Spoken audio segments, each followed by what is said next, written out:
Assalamualaikum warahmatullahi wabarakatuh. Nama saya Raya Muhammad Farid dari kelas 12 MIPA 4.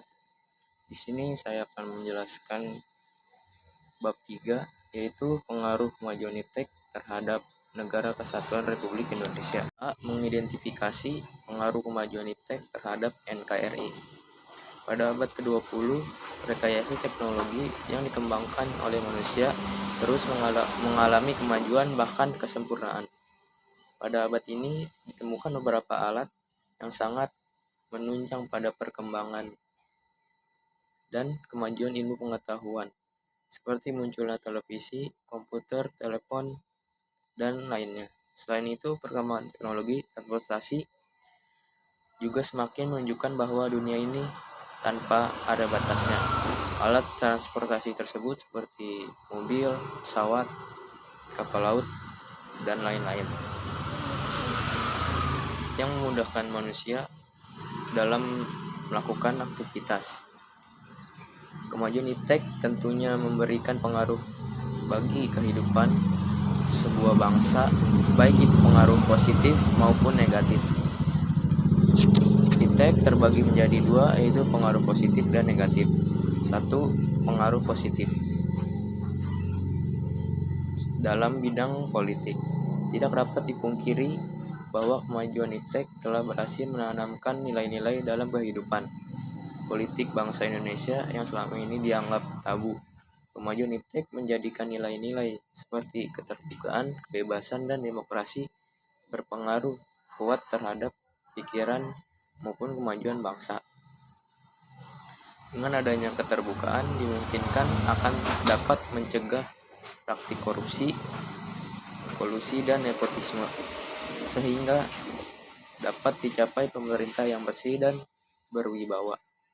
Dengan adanya pemerintahan yang demokratis, sangat dimungkinkan akan meningkatnya kualitas dan kuantitas partisipasi politik rakyat dalam menentukan kebijakan oleh pemerintah.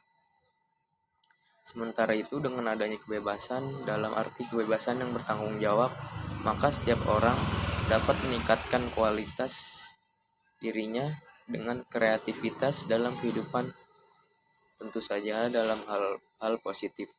Dengan dilaksanakannya nilai-nilai tersebut akan menjadi alat kontrol yang efektif dan efisien terhadap keberlangsungan suatu pemerintah, sehingga pada akhirnya akan tercipta pemerintah yang bersih, jujur, adil, dan aspiratif. 2. Dalam bidang ekonomi. Pengaruh positif dalam bidang ekonomi. 1. Makin meningkatnya investasi atau penanaman modal asing di negara kita. 2. Makin terbukanya pasar internasional bagi hasil produksi pasar dalam negeri. 3. Mendorong para pengusaha untuk meningkatkan efisiensi dan menghilangkan biaya tinggi. 4. Meningkatkan kesempatan kerja dan devisa negara. 5. Meningkatkan kemakmuran masyarakat. Dan 6. Menyediakan dana tambahan untuk pembangunan ekonomi. 3. Dalam aspek sosial budaya. Kemajuan teknologi dan informasi yang ditandai dengan munculnya internet dan makin canggihnya alat-alat komunikasi secara langsung telah mempermudah kita untuk memperoleh informasi dari belahan bumi lainnya, sehingga kita secara tidak langsung telah melakukan proses transportasi ilmu yang sangat bermanfaat bagi diri kita. Selain itu juga dengan adanya informasi tersebut, kita bisa mencontoh atau belajar banyak dari tata nilai nasional budaya, cara hidup, pola pikir yang baik, maupun ilmu pengetahuan dan teknologi dari bangsa lain yang telah maju untuk kemajuan dan kesejahteraan kita sendiri. Misalnya kita bisa mencontoh etos kerja dan semangat kerja keras yang ditampilkan oleh orang lain untuk kita terapkan dalam kehidupan kita. Yang keempat, dalam aspek hukum, pertahanan, dan keamanan. Pengaruh positif iptek dalam bidang hukum, pertahanan, dan keamanan diantara lain: 1. Makin menguatnya substansi hukum, demokratisasi, dan tuntutan terhadap dilaksanakannya hak asasi manusia. 2. Menguatnya regulasi hukum dan pembuatan peraturan perundang-undangan yang memihak dan bermanfaat untuk kepentingan rakyat banyak. 3. Makin menguatnya tuntutan terhadap tugas-tugas penegak hukum seperti polisi, jaksa, dan hakim yang lebih profesional, transparan, dan dapat dipertanggungjawabkan. Yang keempat yaitu menguatnya supremasi sipil dengan mendudukan tentara, polisi sebagai penjaga keamanan, kedaulatan, dan ketertiban negara. 2. Pengaruh negatif iptek bagi kehidupan bermasyarakat, berbangsa, dan bernegara.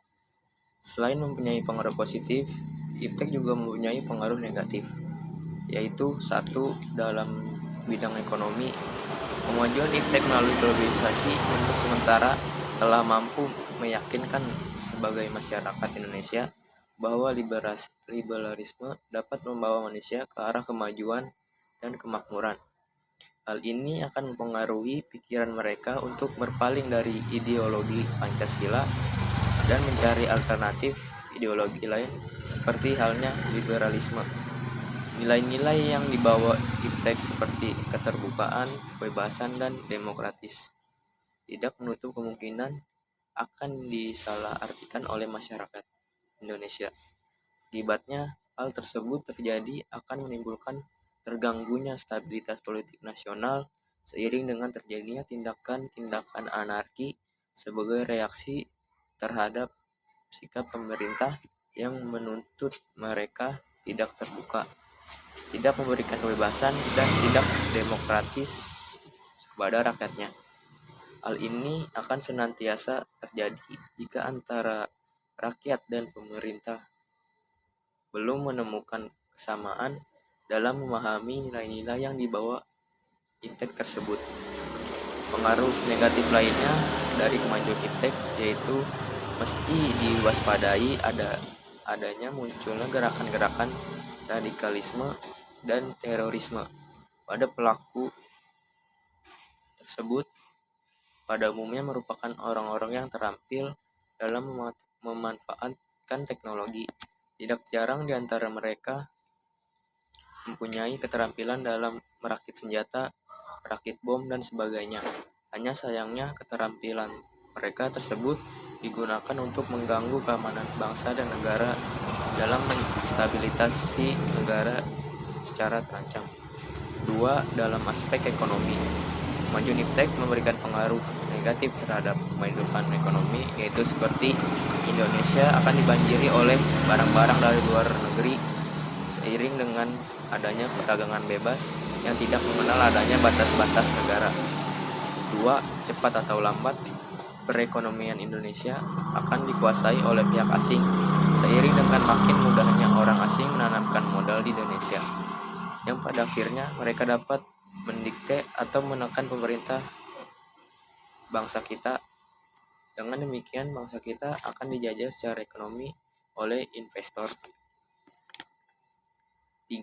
Akan timbulnya kesenjangan sosial yang tajam sebagai akibat dari adanya persaingan bebas.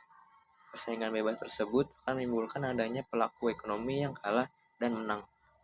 Yang menang akan dengan luasa memonopoli pasar, sedangkan yang kalah akan menjadi penonton yang senantiasa tertindas. Yang keempat, pemerintah hanya sebagai regulator pengaturan ekonomi yang mekanismenya akan ditentukan oleh pasar. Yang kelima, sektor-sektor ekonomi rakyat yang diberikan subsidi semakin berkurang. Koperasi makin sulit berkembang dan penyerangan tenaga kerja dalam padat karya makin ditinggalkan. Yang ketiga, dalam aspek sosial budaya, yaitu 1. Munculnya gaya hidup konsumtif dan selalu mengonsumsi barang-barang dari luar negeri.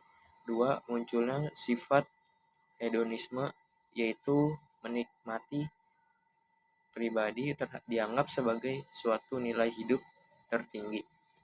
Hal ini membuat manusia suka memaksakan diri untuk mencapai kepuasan dan kenikmatannya, nikmat kepribadiannya tersebut, seperti foya-foya, mabuk-mabukan, pergaulan bebas.